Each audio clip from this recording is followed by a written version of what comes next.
Okay, love bugs, welcome to our reading lesson. Today is the day we get to find out who's in the shed.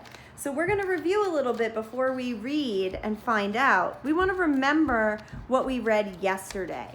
Okay, so I want you to turn. This is the very last page in your reading packet that looks like this. Okay, so you're going to turn to the back page. If you want, you can put your name at the top, but your name's on the front of the package, so you should be okay. And we're gonna do a beginning, middle, end story map. So we're gonna talk about what we know so far about who's in the shed. So let's talk a little bit, remembering from yesterday. What happens at the very beginning of the story, who's in the shed? Zoom in here for you to see. Absolutely right, love bug. So if you want to write with me, you can. Families, if we find that we're having trouble keeping up writing the sentences or able to fit them in, if they want to draw a small picture to show what happens at the beginning and the middle and the end, that's fine too. Now the first thing that happens, I'm putting a little dot here, I heard what you said, a truck. A truck came to the farm.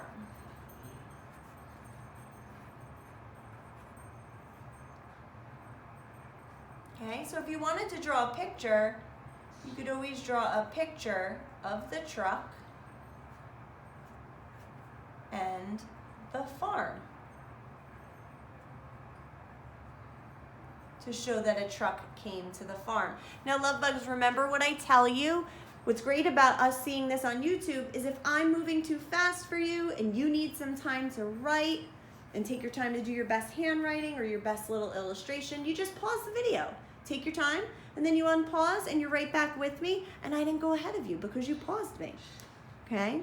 Yeah, you got like a little remote control to control Mrs. Qualia all day long. Okay? The next thing that happened in the story, after the truck came to the farm, what came next?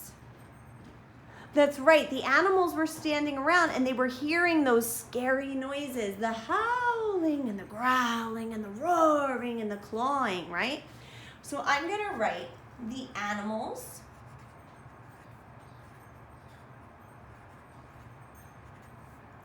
hear scary noises. And for my picture, I'm gonna draw an ear.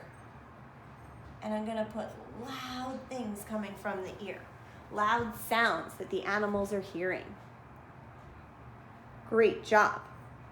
Remember, pause it if we're moving too fast and you need time to write. The last thing that I remember happening in the beginning, so the truck comes to the farm, the animals hear those scary noises, and then something is brought into the shed. Something goes into the shed. So, something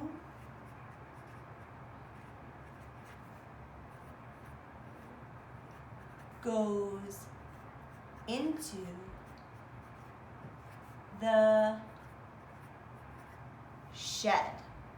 So I'm going to put a question mark for something, and then I'm going to draw a picture of the shed. So we still don't know what went into the shed. And then we're going to start talking about what happens in the middle of the story. Now, love bugs, remember, we didn't finish the story. We're going to finish the story today. So we only know a piece of the middle, and that's all we're going to write today on this map. Just the beginning that we heard and one piece of the middle. So let's think about what happened right after something went into the shed. Very good. There were two animals that took a little peek through the hole in the shed. Which animals were they? Amazing job. You're absolutely right. You have such good memories. There was the sheep and cow looked through the hole in the shed, like through that little window. So we're going to say the sheep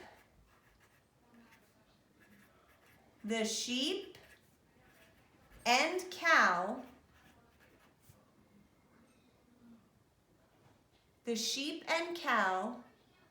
took a peek. So I am going to make an eyeball to show that they are peeking in the shed. Excellent job, love bugs. Like I said, if you can't fit the sentence, you can always draw a picture. Or if you can't write fast enough, because I do write really fast in these videos, you pause it and you do your best to write it. Okay, we're gonna leave that map like that. Don't worry, we will come back to this map at some point. Might not be today though, we might come back to it tomorrow, okay? So keep it close by. Don't lose it, don't throw it in the garbage. We're gonna need it again, okay? So we're gonna put this out of our way and we're gonna get right into this story, Who's in the Shed? But first I've gotta zoom this out for you so you can see it. Can everybody see that? Excellent. Who's in the shed? All right, let's see what we read yesterday. We're gonna reread Who's in the Shed? Down at the farm one Saturday night, the animals woke with a terrible fright. There was howling and growling and roaring and clawing as something was led from a truck to the shed. Who's in the shed? Everyone said. Who's in the shed? Let me have a peep, bade the big white sheep. Let me have a peep. So the sheep had a peep through a hole in the shed. What did she see? Remember, she looked right through there. We also read this yesterday. My turn now, mooed the sleek brown cow. My turn now. So the cow had a peep through a hole in the shed. What did she see? So here she is peeking through that window that we see in the shed. And that's where we left off yesterday. So now we're going to read the rest of Who's in the Shed. We're going to make additional predictions as we read along. And remember, we're going to look for clues in the pictures and in the words that are going to help us make those predictions. Okay? Let's see what happens. Oh, here we go. Let me see in there, neighed the old gray mare. Let me see in there. So the mare had a peep through a hole in the shed. What did she see? Okay, now she's a little taller, so I'm going to zoom this up for you.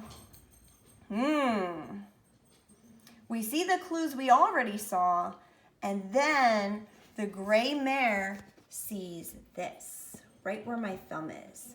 Interesting. Turn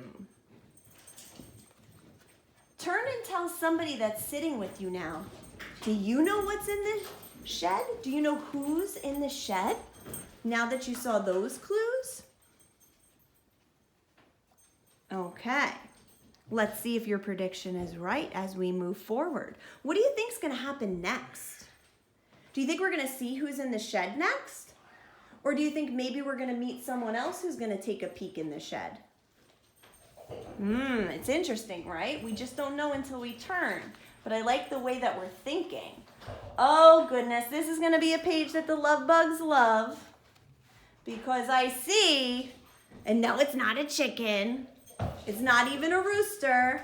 I see another type of bird that lives on a farm. So we're going to read this together. What is it then? Clucked the little red hen. What is it then? So the hen had a peep through a hole in the shed. What did she see? Now when you look at this, look, the hen is the shortest so far. The other animals were a little bit taller than her. So this is what she gets to see, which is lower than the rest of them. We're going to zoom in to see what she sees. So interesting. I see some brown, I see some white, but what could that be? What could that be that's in the shed? And don't forget that big clue from yesterday. It wasn't just any truck that pulled up. What did it say on it? Who remembers? Good job. It was a circus. It said circus on the truck. We're going to turn the page. It's something big, grunted the fat pink pig. It's something big. So the pig had to peep through a hole in the shed. What did she see? So here's the pig. This is how tall she can see. This is a new view. And the pig says it's something big. That's new information. So does that change your prediction at all? Were you thinking of something smaller? But since the pig said it's something big, now you're thinking of something bigger that could be in the shed? Yeah. I mean, maybe you think the same, but maybe that little clue changed your minds a little bit. That's good when we make predictions. We use what the author tells us. So those little holes that are in that shed, that's our clues. You have 5 of them. Okay. Now, I want you to make your final prediction of what you think is in the shed. You could even peek back to when you drew the picture of what you thought was in the shed and see if you still think that same thing, or have you learned some new things today that made you change your mind. The great thing about predictions is as you learn more and you see more clues, you might change what you thought because you've learned a little bit more. All right, let's see what happens. How dare you stare, roared the circus bear. Can you believe it? And everyone ran away from there. Love bugs, were you right? Did you know that it was a bear? Were you wrong? Did you have another guess? It's okay to be wrong. The great thing about predicting is we always keep reading, we always keep learning, and we always keep getting new knowledge so that at the end, we do find out what happens. And it's okay if we predicted and it was wrong. The good thing is that we're using our clues and we're using those skills so that we do know how to predict.